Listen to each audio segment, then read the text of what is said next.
Good morning, everybody. I'm very pleased and honored to have the opportunity to speak to you today at this fourth gathering of the European Rural Parliament. I want to thank the organizer for the invitation. I want to thank the Asturians and the village of Candás for the hospitality. I enjoyed it last night, and I'm pretty sure that this will continue. And I have to say that I am participating for the second time to this gathering of the European Rural Parliament. I've been with you in Schweiding in Austria in 2015. We were at that time in the middle of the migration crisis, if I remember well, and we discussed about solutions, how to contribute to alleviate the situation of these people. I realized at that moment how valuable this initiative is, which managed to put together so many countries, so many participants, so many experiences. And all these people come together because they have a common hobby, a common passion, which is defending our rural territories and finding solutions that the people continue to live and work and contribute to the maintenance of this territory, which are very important for us. The organizer asked me to try to present in a very short period of time the European agenda, the European rural agenda. And I have to say it is a very difficult task because, you know, at the European Union level we have two agendas. I mean, they are, in fact, one agenda, but it is a let's say, a core agenda for rural development, which is, of course, represented by the Common Agriculture Policy, the Rural Development Pillar, and other activities related to this. But there is a much broader agenda, and I would like to talk to you about both of them, because here in the room we have representatives of 40 states from Europe. And, of course, there is the European Union, but also all the others which are not part of the European Union. And some elements of this agenda, which is from the broader agenda, is also relevant for them.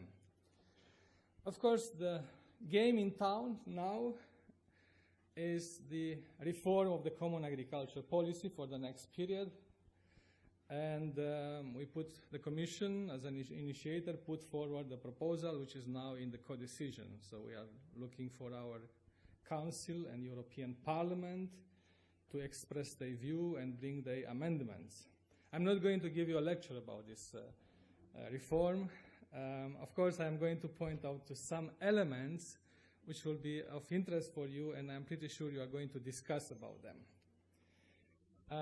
You know, when the different people, they saw the proposal of the Commission for the next period, Common Agriculture Policy, they said, yeah, you are now moving more towards a sectorial approach, because we propose to integrate the two pillars in a strategic plan. But I can guarantee to you that we keep the territorial aspects very strong in this approach, and we have not removed any single element regarding rural development. On the contrary, we want to enrich and give more flexibility, and of course we want to make it simple, because I understood simplification is a key word you are going to discuss about it. And in this proposal, there is an important role for you, the role of stakeholders, and I want to ask you to pay attention to it, because you are called to come and contribute not only in the part of the, let's say, the design of the policy, but as my current commissioner said, you are the boots on the ground, you know the reality. So you are the one that know better than us how to implement what we propose. Of course, we are now in a substantial institutional change in Brussels. We have a new European Parliament elected at the end of May. They are now discussing how to work and how to handle the files they have on the table. We have a new commission, College of Commissioners, and they have a political agenda. And of course, what is very important in this political agenda is that the rural area, it is on this agenda, and it is an important point of the agenda.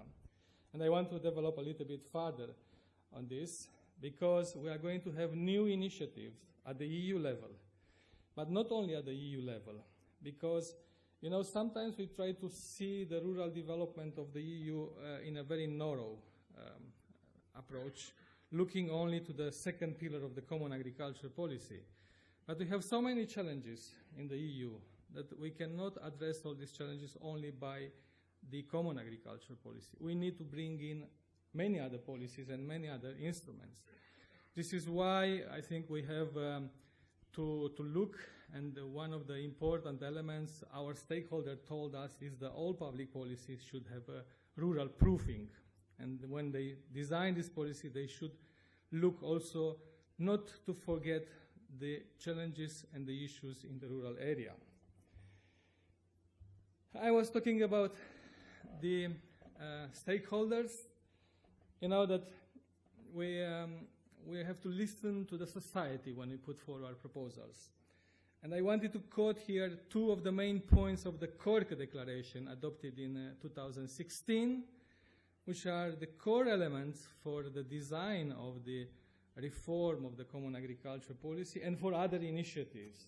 And of course, these are the rural area must be attractive places for people to live and work throughout their different stages in life. So we want to have young people, good conditions for the old people, for the mature people, so all the conditions should be there. And then the other one, which is very important, of course there are many other points, but I pick up only these two, is that the rural area, they are places of opportunities.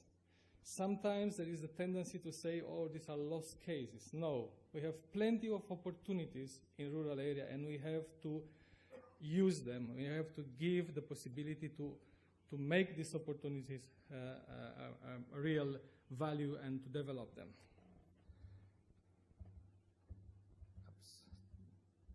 I have a problem with, it does not work anymore.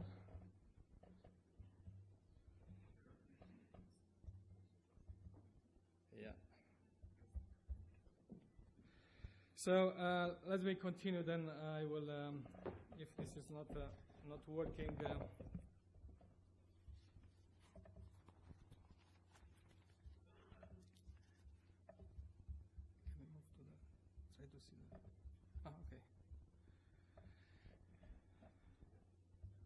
Okay, it's working again. So it blocks when it comes to the objectives. So we have put forward important objectives. These objectives are coming from the treaties. We have the 3 general objectives. But what is important is that we have established 9 specific objectives from the common agricultural policy. Of course, 3 of them, they are very relevant from the territorial dimension of the common agriculture policy and for the rural area. And if you see the one that is very, very important for the discussion today and the next days is the vibrant rural areas. So we have to aim to take all the necessary measures to guarantee that we maintain vibrant rural areas. Of course, we have the very important issue of the generational renewal. And of course, we have many other societal aspects we want to tackle. But the other 2 sets of specific objectives, which is the economic one and the environment one, they are equally very important. And they are becoming even more important. I'm going to tell you more about this. But apart these 9 specific objectives, which each strategic plan that will be developed by our member states have to address, there are some cross-cutting objectives, and they are very important to be taken into consideration. This is a knowledge and innovation, the sustainable development, and of course the simplification. How are we going to do this? So I told you that we maintain a very strong territorial dimension of the policy, and we have proposed some changes, substantial changes I would say, in the policy. First of all, it is the important move from what we call compliance to performance. So from spending the money according to the rules for spending the money, achieving results. So we want now to focus that we should achieve more and we have to fix what we want to achieve rather than checking that every euro is spent according to one article in a regulation or to some regulation and basic rules. So this become the central point of our philosophy. And as regards the rural development, I told you that all relevant support tools continue to exist. Also, our proposal is that we give a lot more flexibility and leeways to the national, regional, and local actors. So the member states, the regions, and the local actors, they will be able to tailor the intervention more specifically to their needs and situation. So they will have a much bigger role in designing how to do things. In the past, as you know, and even currently, we fix everything in a text which is agreed in Brussels, and then everybody has to try to implement it. And of course, we want to favor integrated and innovative approaches. And for this, I think we have a lot of additional possibilities. We discuss a lot, and we are now conceptualizing many new ideas and concepts. I mean, we are all working now on developing the concept of smart villages. Smartness has become a key word for our policies. We want smart farming, smart villages, smart cities, smart specialization platforms. Everything should be smart. So let's see what we put in this smart, because this is very important. But for sure, for the future, we are going to have a lot of challenges coming from the new technology and for digital revolution. And we have to address all these issues, and this is also part of our rural agenda. We have to think about and we have to be prepared to tackle. I know that most of you here, you are very much linked to the leader, and leader is the EU baby, and I'm very glad to find out that the leader has widespread outside the EU, and now I see that many of the participants from the non-EU countries, they also adopted the leader approach, and we consider one of the most appropriate public policy tool for place-based solution for local policies based on integrated strategy developed in partnership by the private and public actors. And, this will remain a key tool and a key factor for the next policy. The key feature and all the favorable conditions we have already developed during a long history of leader already. I can say long because we already started almost 30 years ago. They are maintained, and we are even given even more flexibility. And this is by giving this opportunity to adapt the delivery mechanism for leader to national conditions. And we need to strengthen the value added of the approach, show tangible results and contribution to the strategic EU priorities. But you know that one cycle ago we have extended the leader method to other funds and policies by introducing the community-led local development, and we have made one step further for the community-led local development to go towards the lead fund in an attempt to simplify the procedure and not to work with set of different procedures for different funds. And we hope that we can work with this and we are going to be successful. Well, I think I told you that you have a very important role in this process of next programming, but you will have also a very important role on other initiatives, and I'm going to refer to them immediately. So first of all, on the CAP plan, we maintain the legal obligation for partnership principle. That means that the member states, the administration, they have to work with the partners in defining the plan and in defining the interventions. So you should be involved, the partner should be involved from the beginning, and be aware of this and play your role. You have an important role to play, especially in the new context where the member states, they have a lot more leeway, flexibility to adapt to the local conditions, to the local context. And of course, there are clear benefits of working with the stakeholders, and especially as we have introduced some novelties in the common agriculture policy, which require deep knowledge of the local condition. If we want to be successful in implementing these innovative elements, we need the knowledge from the ground. We need to know the local context, the local conditions, and to adapt these instruments to this.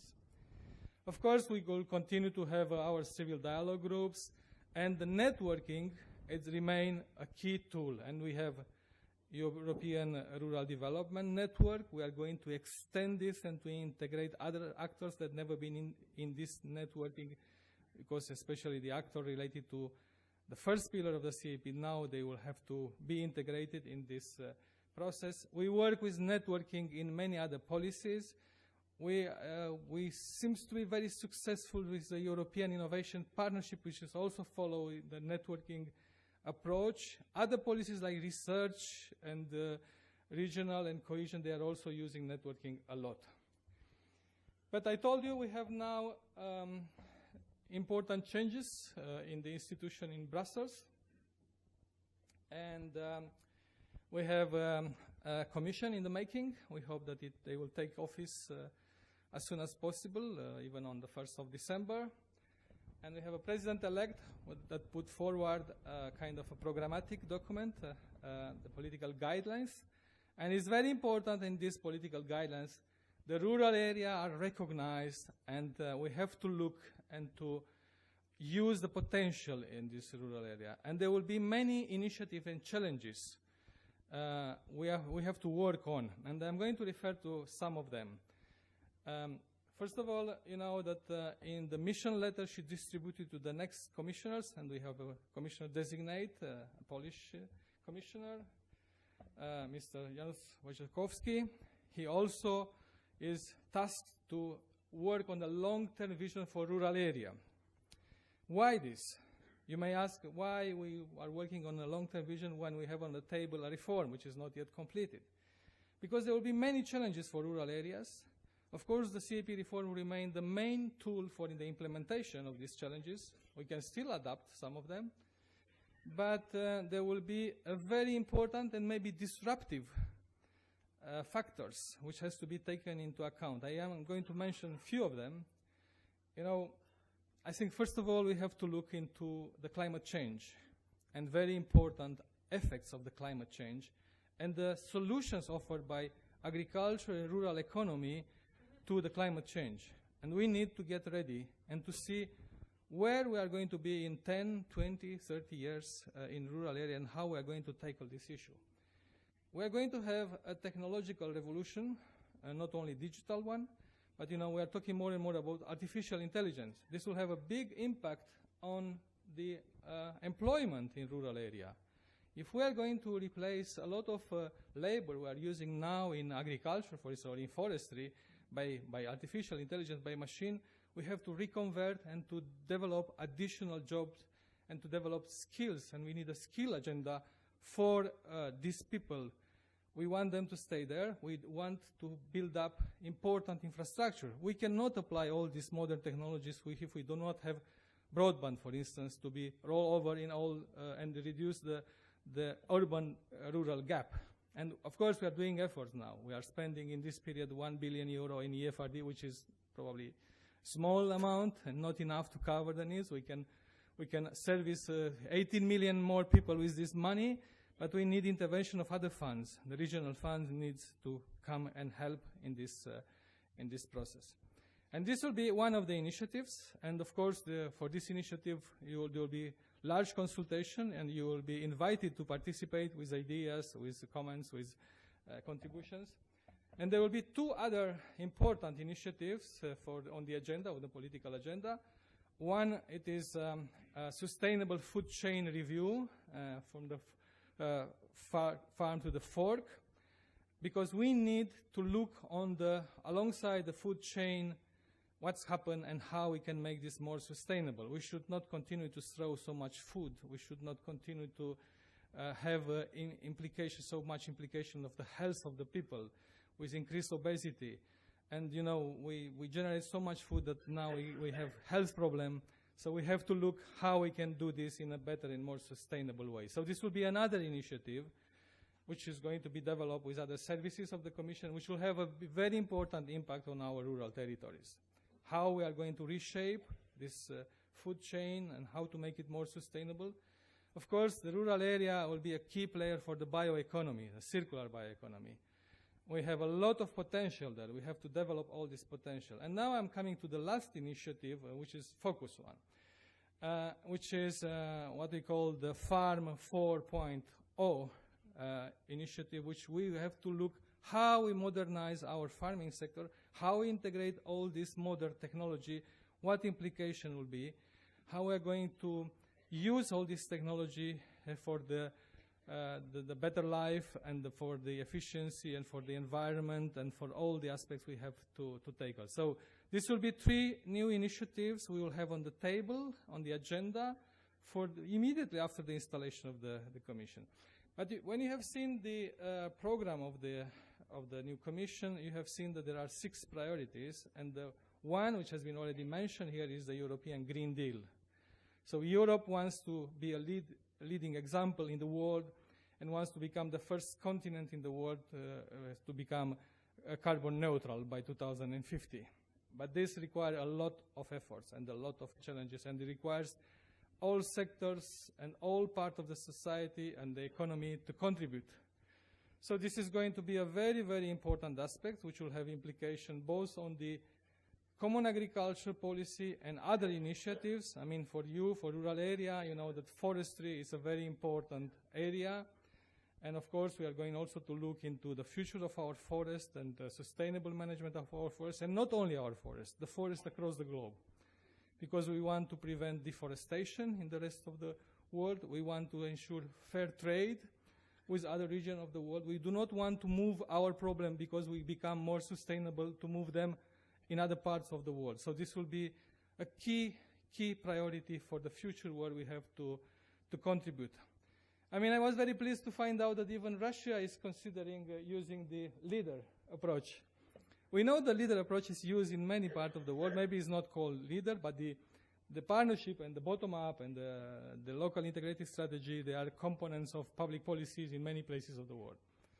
But we are going for the future to have a very important focus on a continent which is the youngest continent in terms of pyramid of age, which is Africa, which may have a very important impact. And we are already working with Africa. We have a task force for Africa.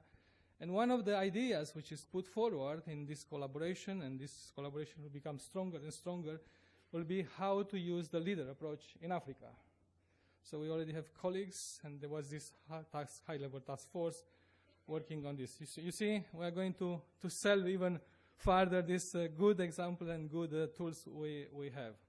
So my message to you is be active. You have an important role to play.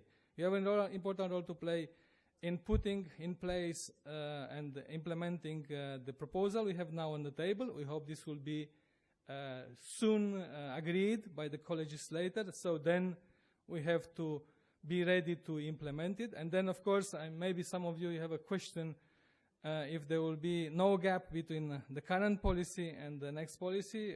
You may have heard that last week the Commission has adopted a proposal to bridge the gap, a transition package to bridge the gap between the current policy and the future policy.